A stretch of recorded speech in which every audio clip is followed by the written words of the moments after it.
Well, I think it's a huge victory in the sense that he was convicted and he is in custody. And, there's a minimum 5-year sentence on the most serious count he was convicted of. And so he's going to do some significant prison time. And the maximum is, I think, 29 overall, right? 29, I believe. But that's life for him. At this point. I was a little surprised just in that it is an old case, the lack of forensics. It really just becomes a he said, she said case. And I thought the defense did a good job in bringing out, after these alleged incidents, these women maintained the relationships with him. And I thought jurors would have trouble with that. Obviously, at the end of the day, they found the women credible. I mean, well, it means the jurors did their job. There was some reason that they felt one of the women was stronger than the others. I mean, they really thought about each one separately, and I mean, you have to give them credit for that. And that means the defense did do a good job in discrediting her to the point where the jurors said they couldn't believe her.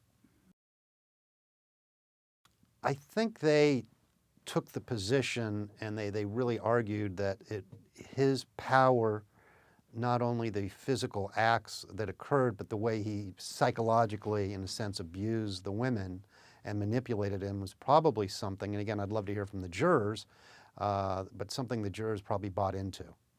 Because that's the only explanation to explain the back-end behavior. I mean, as a defense lawyer, that's something we argue against vehemently in any case because it is powerful. It does, in a juror's mind, back up a claim, but it has a very prejudicial effect in that they don't just look at the evidence of the alleged crime. They're now kind of going outside that box and just saying, hey, he's a bad guy. So that's probably going to be a basis of the appeal, too.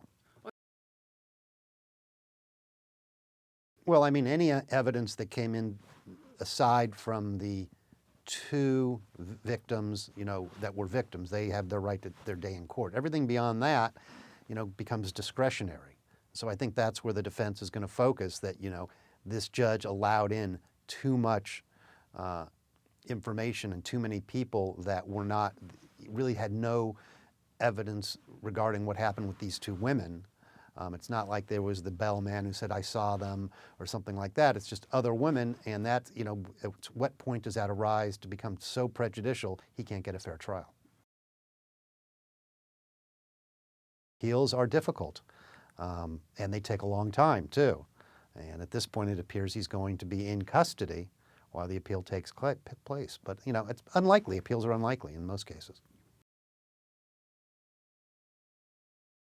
I believe the judge will probably limit, just because it could get out of hand if a lot of victims whose charges were not involved in the case decide to come forward. There will be a limited number, I believe. I think on his side there's going to be a lot of people, and he has his supporters. He's done a lot of good for a lot of people, in the industry, and I think some of them will come forward. Obviously, a lot of them are going to step back, but he's been around for a long time, and it's not all enemies. I mean, in sentencing, the idea is they take everything into account. You bring it up. I mean, now at the end of the day, do they buy it or do they don't buy it? That's another story. But yes, I mean, his health, the fact is anything over a 10, 12-year sentence is going to be a life sentence, in all likelihood. And so, yes, they will, believe me, the defense is going to bring up his medical issues, and at what point is enough enough? Now, there's a roadmap on how you can win this kind of case.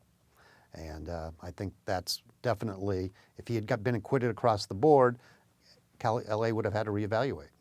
But now they've got a roadmap to conviction.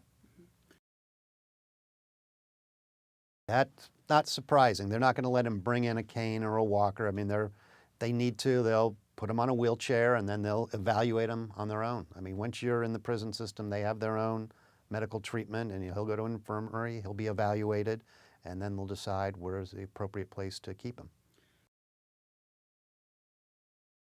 Absolutely, it does. You're going to see more attempts at these types of trials. I think more people will come forward. I mean, there's always the fear of coming forward, going through a trial, getting, beat up and humiliated, and then not getting that verdict. Now that they see it can be done, I think more people will come forward and definitely empower the movement.